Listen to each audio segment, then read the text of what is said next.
Welcome to another episode of the Positive Persistence Podcast. I am your host, Ian Bowen, and again, I have a very special guest with me, my ride or die, my wife, my bestie, beautiful Dana.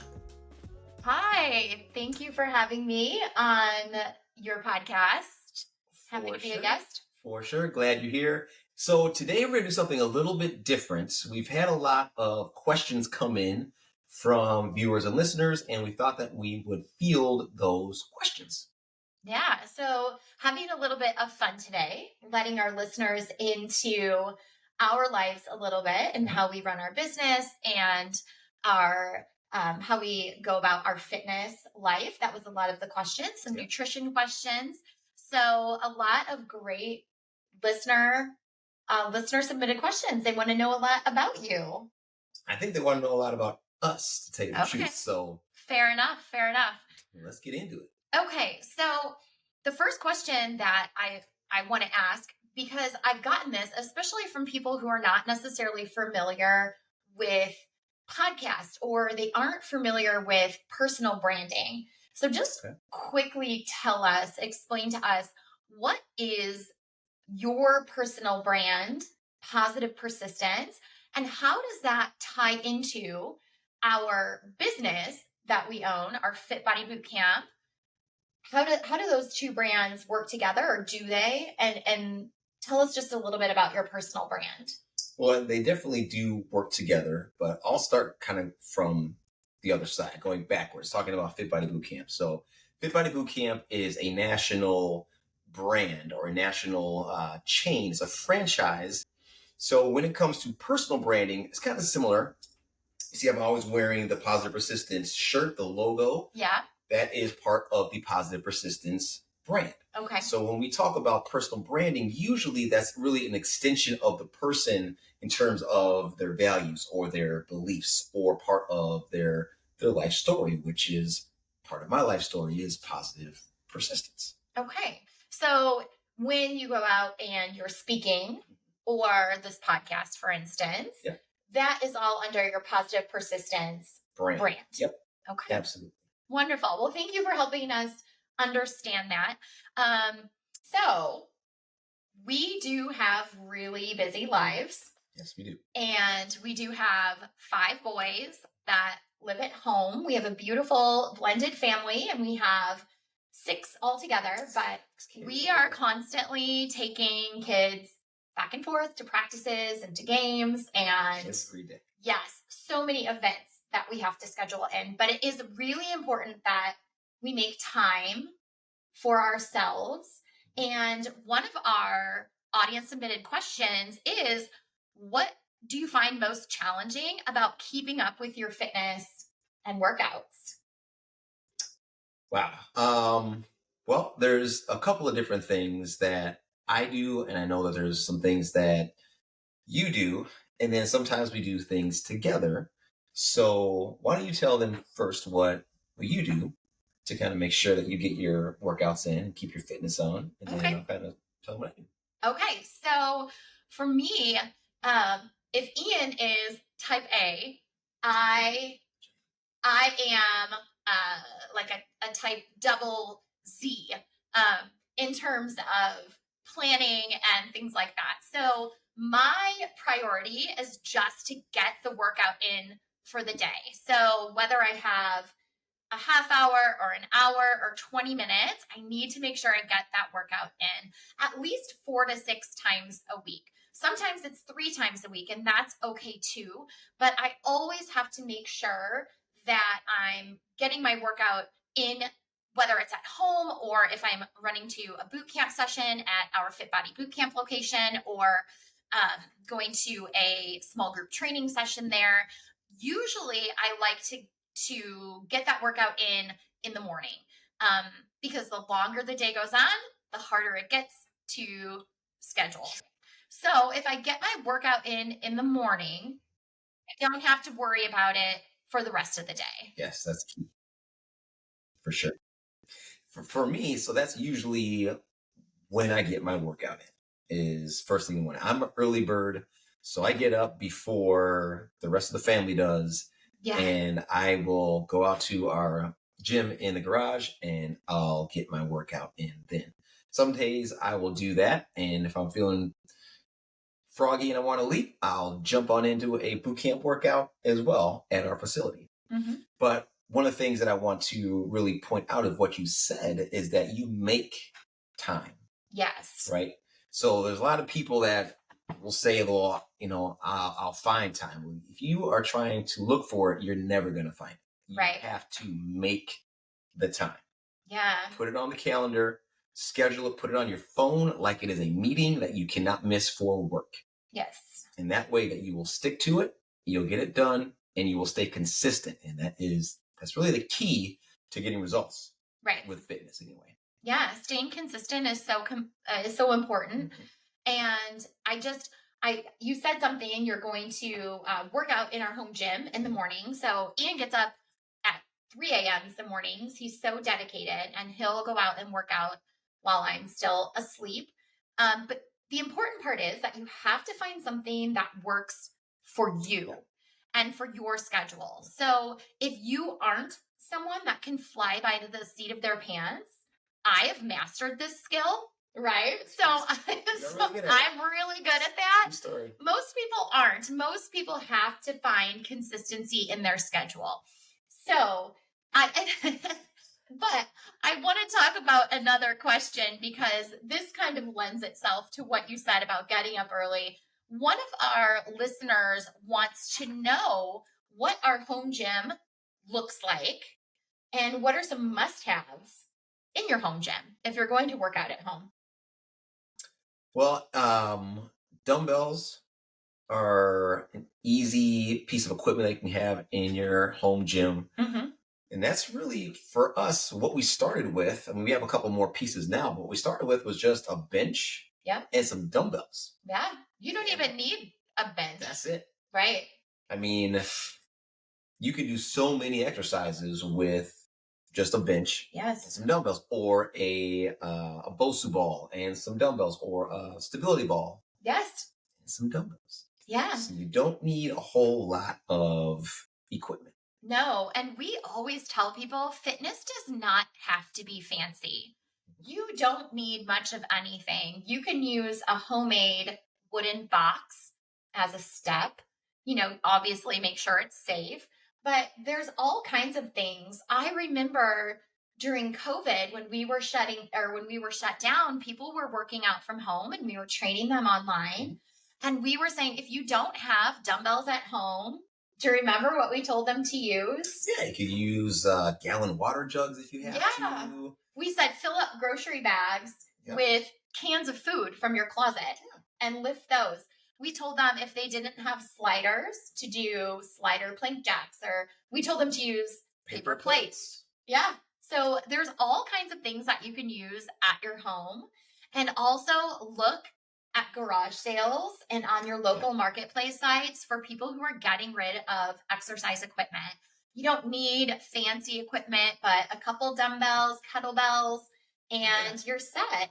People are always getting rid of old equipment or replacing it. So you can get some pretty good deals if you're a good bargain hunter that way. Yeah, if we were to take you guys out to our garage right now and you would look at our dumbbell set, none of the dumbbells match. No, some of them are mismatched. Nah, some of them are rusty. Yeah.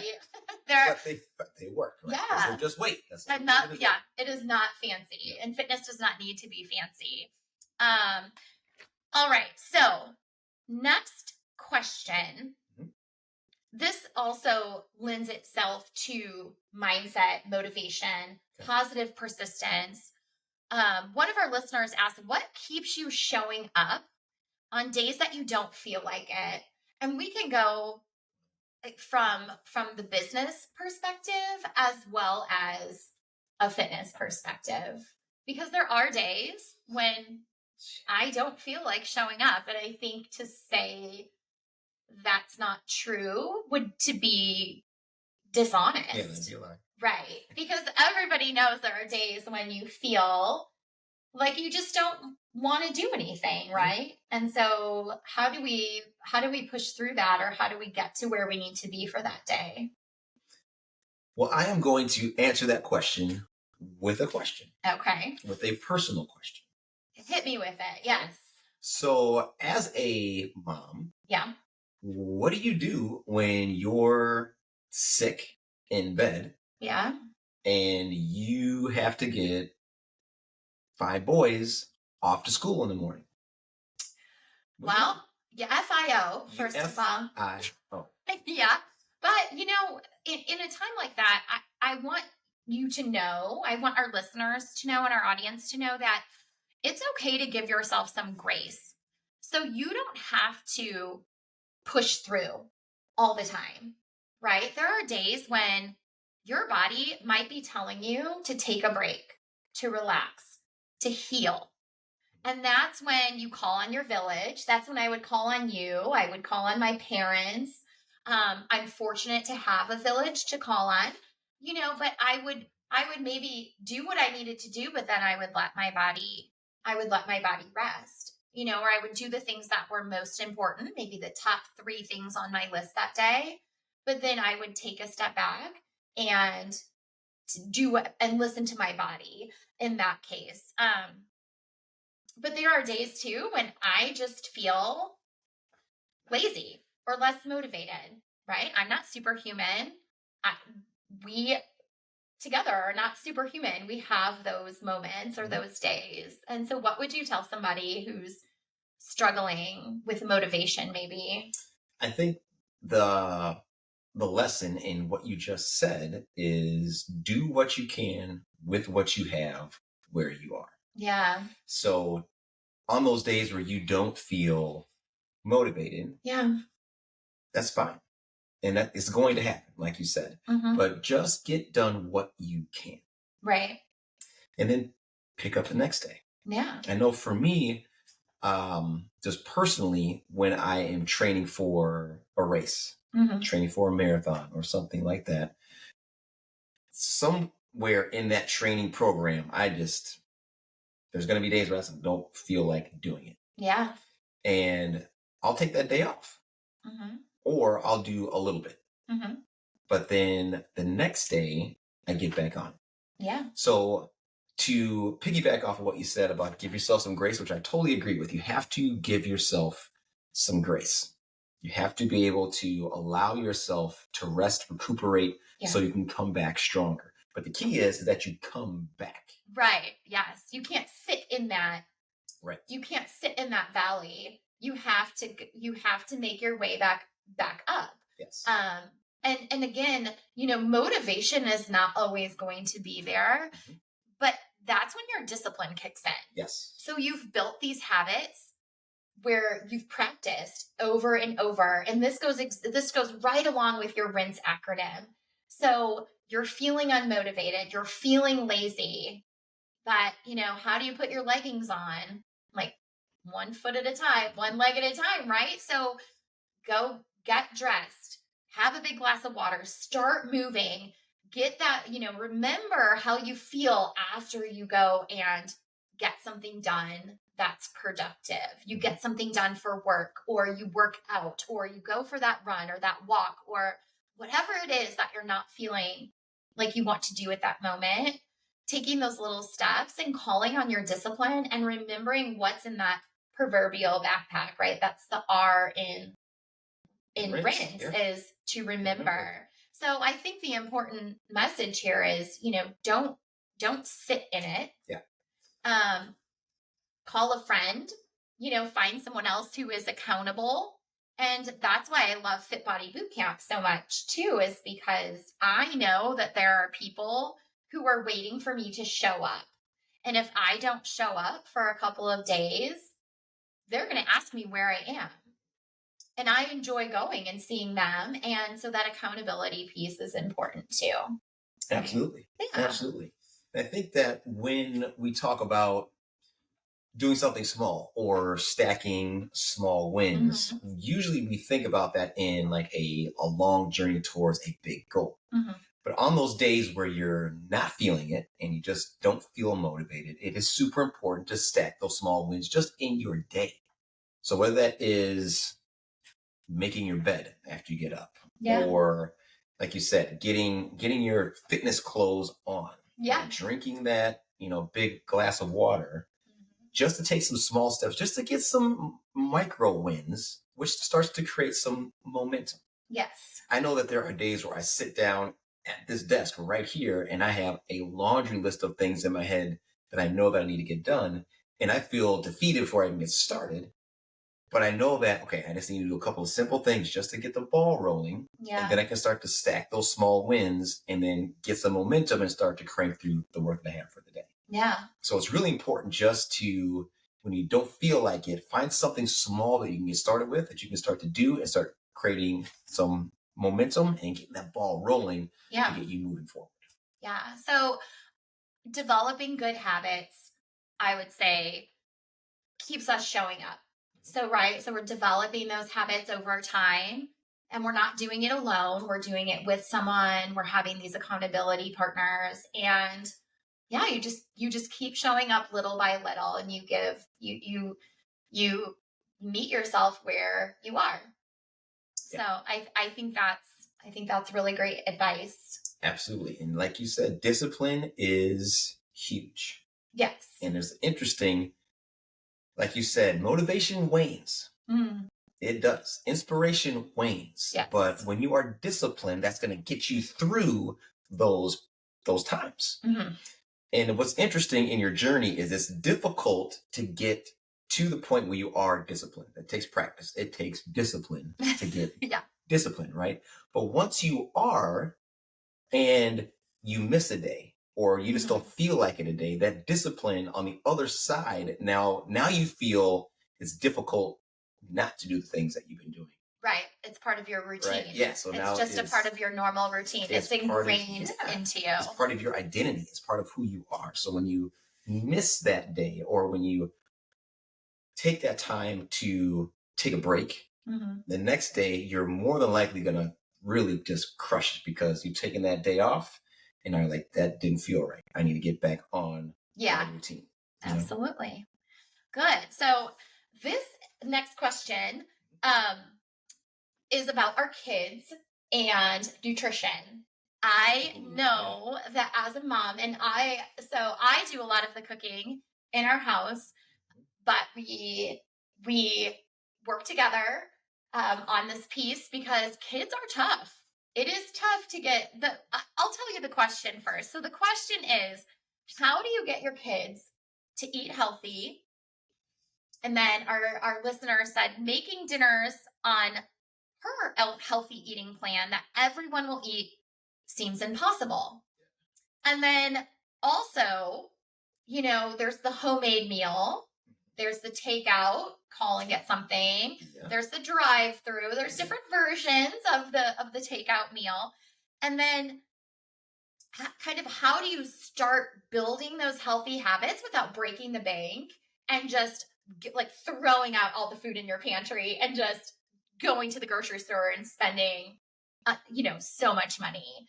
So I would imagine that I'll field this question a little bit because, okay, so you can pipe in, but yes. So just so you guys know, she is an amazing cook, and she does like 99.9% of the food preparation and cooking in our house for all of us. Yes, which I love.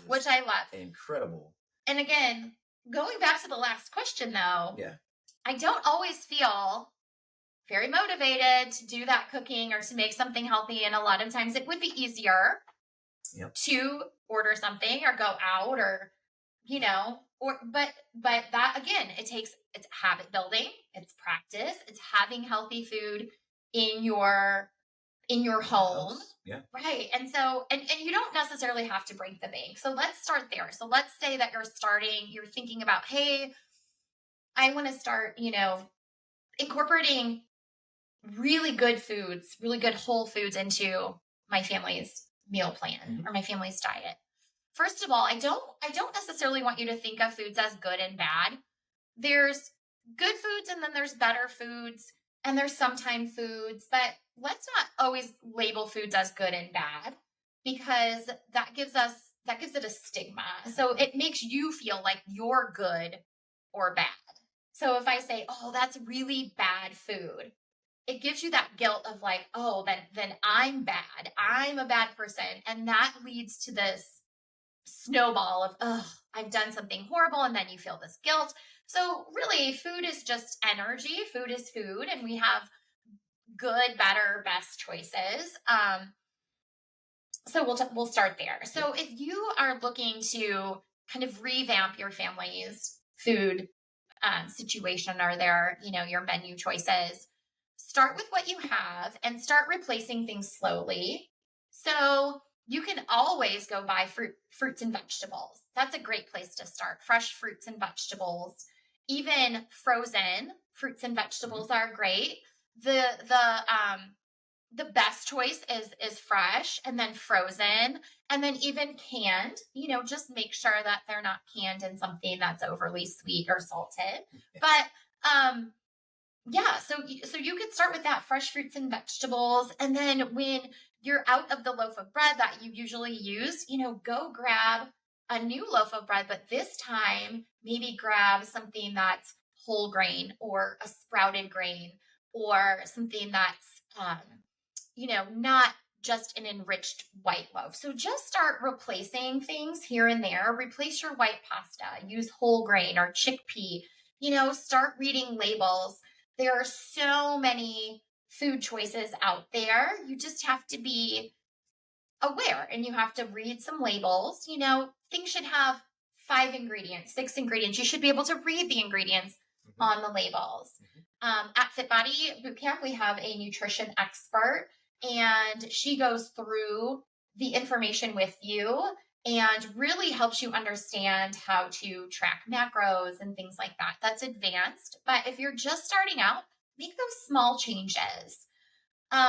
So just to be clear, what you would suggest, like you said, don't throw your entire food pantry out. No, you don't have to do start that. Replacing things little by little. Yes, start replacing things. If you have some things that like, oh, I have a whole thing of Oreos, a whole container of Oreos, and maybe Oreos are kind of your weakness. Maybe I'm going to bring those Oreos over to a picnic that you're going to, and you'll share the love of the Oreos. I know. For transparency, family, if there are little cookies like that in the house, yeah. He's the cookie monster. So we don't buy them all the time, right? Yes. So, but when we do, it's okay because it's a sometimes food. Sometimes. And that's fine. So our kids, I run into this conversation a lot. And again, Ian and I are very different in our perspective on this because Ian is from that kind of old school mentality of you make one meal. Yep. And then everybody eats it. Yep. And I don't care if you like it, you're going to eat it because I made it. And I'm the cook. That's what's for dinner. Yep. My perspective on this is a little different. And maybe some of our audience might think, oh, you spoil our listeners. Whatever school of thought you're in is fine. But talking to moms over the years, I've come to realize that this is a sticking point.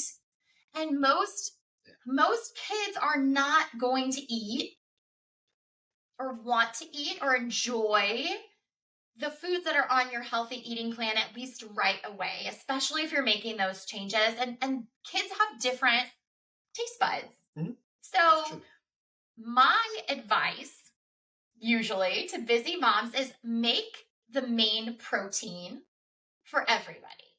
So make your chicken, your burgers, your ahi tuna steaks, your fish, whatever protein, your legumes, whatever it is you're making, make that for the family. Okay? I usually have either a grain or a rice or some kind of starch as well. So maybe you're going to make your chicken and your potatoes or your quinoa or couscous or rice or whatever you're making. But then this is where I start to kind of diverge a little bit because I personalize the meal. I do. I personalize the meal for the kids a little bit. So I might but it's easy because all I do is I'll take out like a jar of unsweetened applesauce. And so you like unsweetened applesauce? Great. It's a healthy treat. Oh, you want cut up, you want a cut up apple or maybe mandarin oranges or something. So I might add a fruit. A couple of our kids really love yogurt. And so I'll get like a good Greek yogurt and I'll give them yogurt on the side, or maybe we're having vegetables. I might make a couple of different vegetables on the side, and someone likes broccoli and someone likes green beans or whatever. But I do personalize the side items, but I try not to make it too hard on myself. So I'll do things that are I want to make sure that the kids are eating healthy, well-rounded meals, but I also want them to enjoy food and I don't want them to resent food. And then I just remember growing up, and I came from a family where you ate what you were served. And my mom and dad were good cooks, but I didn't always like what we were having. Things like steak or chop suey, or I can remember having like beef roast a lot. That just wasn't what I craved as, a young or teenage girl. Um, so I want the kids to have a healthy relationship with food. And by no means am I saying that this is how everybody should run their dinner time, but this is just what works for me. So cook those main pieces together. And then if the kids want some sides that are different, okay, I'm okay with that as long as they're eating. I think what is super important there and key that you said is that you're actually creating a healthy relationship with food for our boys. Yes. Especially right now in their formative years, the things that they not only see us do, but the things that they are also doing are going to lead into adulthood. Right. And those are going to become the habits that they have. Yeah. And so we want them to have a healthy relationship with food and also understand it's important to get a carb, a fat, a protein with, a veggie with their meals. And so we also talk about that. Yep. We talk about the importance, and even our 7-year-old will say, oh, this is, I know what this is. This is a fat or this is a carb. And they'll bring those conversations up now. And we don't dwell on them and we don't make them feel good or bad about it, but we just, we have that knowledge there. And I think that that's important. Yeah, because so when they get older, they can have that information so they can make positive decisions on the types of food that they should be putting in their body, because we're instilling in them now the importance of having a protein and a fat and a carb and a veggie at every meal if possible. Yeah. And just in terms of, homemade food versus takeout and drive-through, we're busy. And we absolutely drive through restaurants or go out to eat, or, we do those things. Yeah. But we try to limit the amount that we do that. Sure. And we're not overfeeding, that we're not over ordering and overfeeding. Right. And there's ways to do that, again, it's not good or bad. Overly processed foods are not poison necessarily, but they're not the things that are going to fuel you in the best way. Your body can't use them most effectively. But if you're eating well most of the time, those times when you're grabbing pizza out or you go through a drive-through, it's okay. Yes. You shouldn't feel guilt about that. As long as you're not doing that the majority of time, and you're still being active, that creates a healthy relationship, again, with that food. You're not feeling guilt around it, but just, we teach our kids that we're going to have those things in moderation. Yeah, every once in a while. And it goes back to what you said, be able to give yourself some grace. Absolutely. Because I'll tell you what, family, for those of you who have kids in sports and they're in any type of travel league or club or AAU, and you are literally flying by the seat of your pants all weekend, going to multiple games, multiple tournaments, it's difficult to pack in advance. We do the best we can. Yeah. But, with 5 boys, sometimes we just run out of food. Yes. So we got to go and grab something. Or games get out late and maybe 8:00 by the time the game's over. Mm-hmm. We need to eat. So, we'll go grab something at a drive-thru, or we'll grab some pizza on the way home. But it's not something that's every day. And the fact that we are active, and the fact that we do eat well most of the time, on those times where we make a decision not to, it's okay. Yeah. It's okay because it's every once in a while. It's not all the time. Yeah, absolutely. Yeah. And I just think again, it's all about talking to the kids about that and educating them and saying, hey, this isn't an all the time thing. And they understand that. And I think they appreciate it then. Yeah. All right. Okay, let's flip gears a little bit because we got a question from one of our listeners who, and I thought it was really powerful, and I hadn't thought about it in quite a long time. So, just so you know, Ian did not hear these questions before. So, this is a thinker. What is, or what was, the most painful or scariest thing that you or we have experienced with our business? Business question. Oh, COVID. Yeah. Well, that I feel like that is kind of the obvious general answer, right? I feel like anybody who was in business during that time, that was very, very scary. Yes. What specifically, speak to something specific about that time that was scary or painful for you?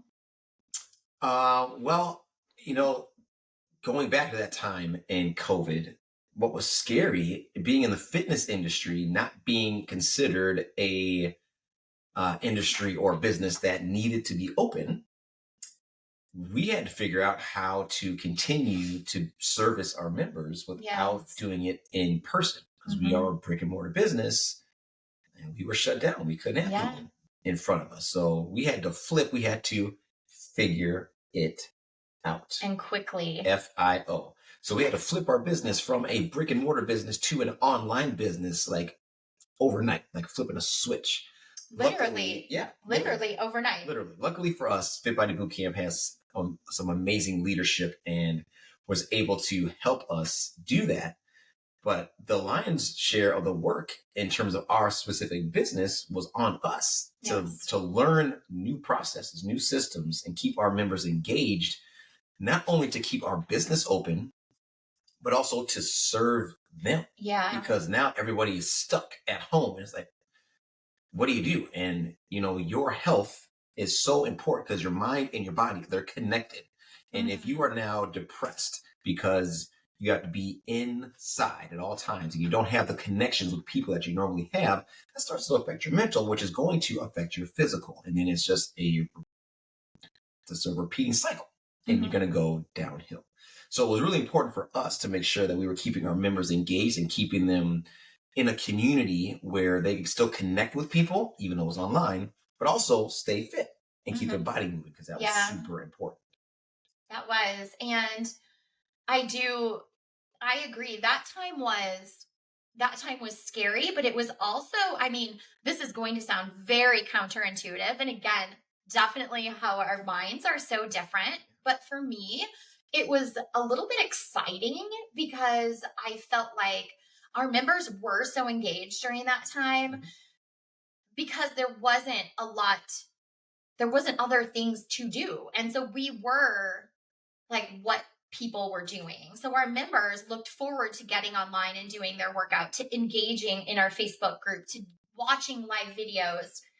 The scary part for me, I think, was re-entering into brick and mortar when it was still mandated that we had to have certain protocol into place, but everything was new and changing. Yeah. And people were scared that, people were scared of COVID. People were scared of spreading it to loved ones. We didn't know. I can remember being at a gas station on the way to film one of our online videos and not wanting to fill up my car because I didn't want to touch the handle on the gas pump because I thought, but that's what they told us, right? That it could be transmitted. And so they had gloves. And I remember you telling me, just don't touch it. Just when you get here, I'll fill up your car before we film. So the part to me that was though it was painful and scary was when we went back to brick and mortar and people were starting to get COVID at the gym, and it did spread.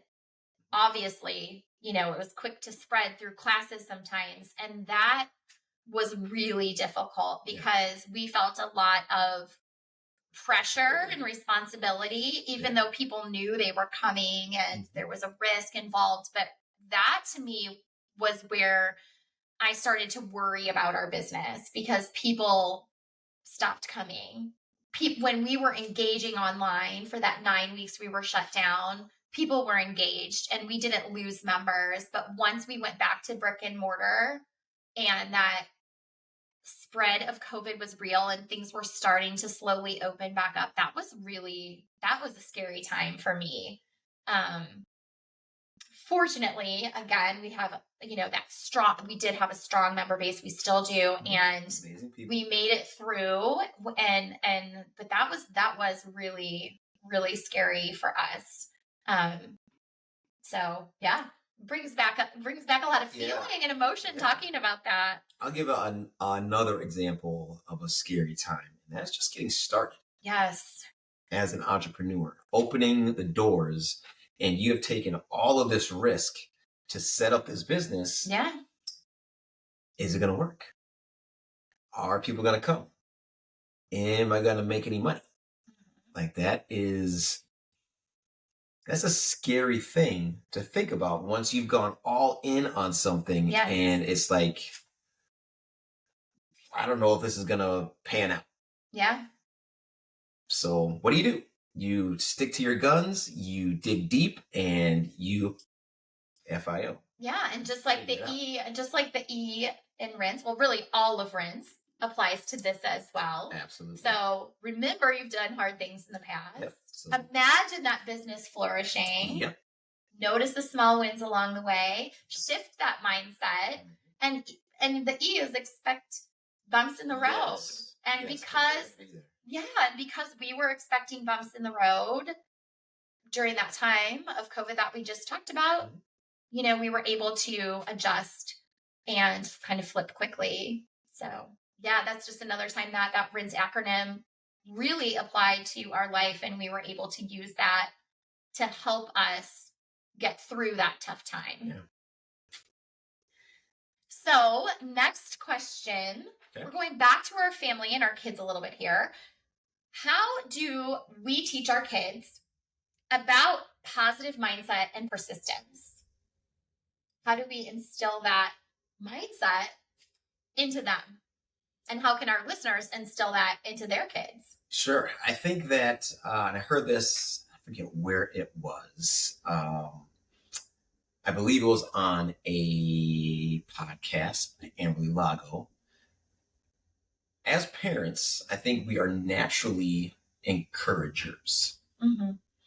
As coaches, our superpower as a coach is we encourage people. Yeah. We're encouragers. I love that. And it hit me sideways. I'm like, yeah, that's what we do. We encourage people to get better. We encourage them to do their best.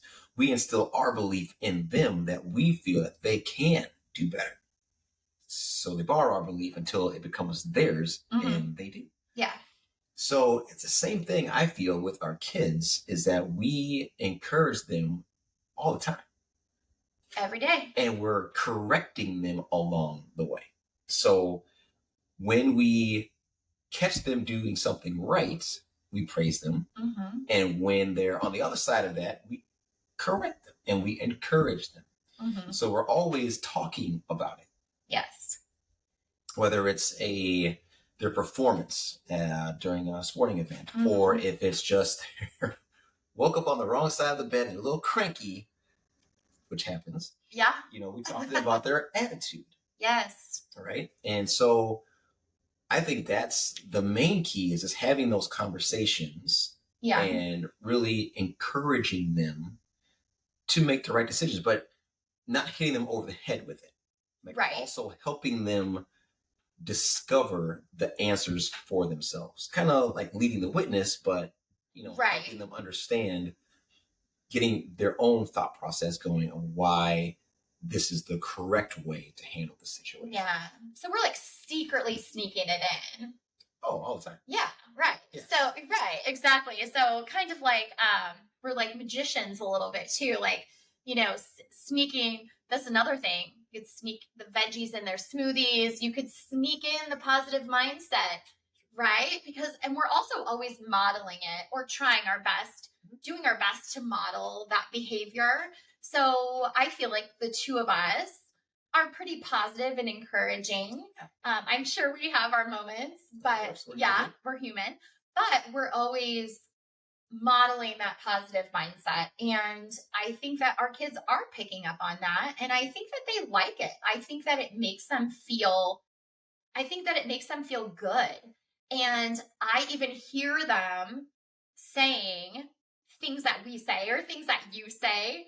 They'll even say it back to you. So that, you'll say something and they'll say, Ian, no excuses, just adjustments. Yeah, they'll use my words against me. They will use, yes. They're coaching me. Yes, they will always use our words against us. That's what kids do. Yeah. But yeah, I think just making sure that we are walking the walk, but, being living examples of that. And I think that our listeners, that's what they can take away from that, is that your kids are always watching. Yes. And I think that remembering that is important, because it's not necessarily what you say, but it's your actions that are the most believable. Yes. Walking the walk is crucial. Yeah, absolutely. Because they are always watching. Yes. And then one last question. Okay. And I feel like this is a banger because people ask us all the time. I've been asked this. Since, a long time, years. And it's, how do you find the time, energy, and stamina to do it all? You do it all. We run multiple businesses, right? You don't. You don't find the time. You have to. It's all smoke and mirrors, everybody. It's all smoke and mirrors. You have to make the time. Yes. To make the time. Yes, that's okay. So that's true. Mm-hmm. You have to make the time in your day. You have to rearrange things. Yeah, you have to prioritize things. Yes. And let's just, like, we do drop the ball. Yeah. And there are days when I am exhausted. But we have busy lives. Yeah. Right? I do feel like it's important to state that something that really grounds us and that we do in the beginning of our day is every morning, regardless, and barring, any real emergency, we sit and have either coffee or green tea or something together in the morning for at least a half hour. Yep. We have quiet time together to connect, to talk about our day, to cuddle, whatever we want to do during that time. Love to cuddle. But we, that really, I feel like that kind of gives me a great start to my day. A lot of times you've already worked out before that, and then we have that time together. But I drop the ball for sure. There are times when I do not have time to do everything, or I don't make time or organize my time well enough to get everything in that I need to get in. But I do prioritize what's, things that are non-negotiable. So I'll prioritize my workout. I'll prioritize time with you. I'll prioritize time with the kids. I'll prioritize the top 3 things that are going to move the needle in our business for that day. And then there's always little things that get pushed to the side. So maybe that means like picking up, some kind of mess that's in one of the rooms, or, something like that never happens in our house of 5. It's always very clean. Yeah. Always. But, so there's little things. I forgot to pick up our son from practice. yesterday. True story. Literally, I forgot to pick him up. He was supposed to be picked up at 11.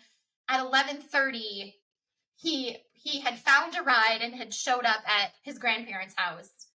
And but look, we taught him how to FIO. Yep. Thank God for cell phones and friends and things like that in our village, but he figured it out. Yeah. But I dropped the ball.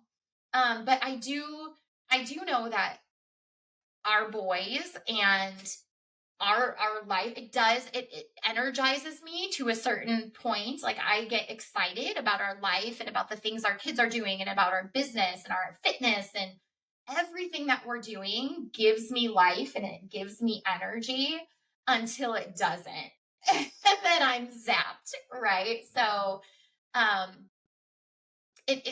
think perception is reality. So good on everybody if they think that we have endless time and energy and stamina. But it's all about prioritizing, and it's about for me, it's about making the most of the minutes. So really enjoying the time that I do have, and then focusing on what I'm doing in that current moment. Like, be where your feet are, enjoy the minutes, and some stuff is inevitably going to have to wait, or maybe falls by the wayside for the day.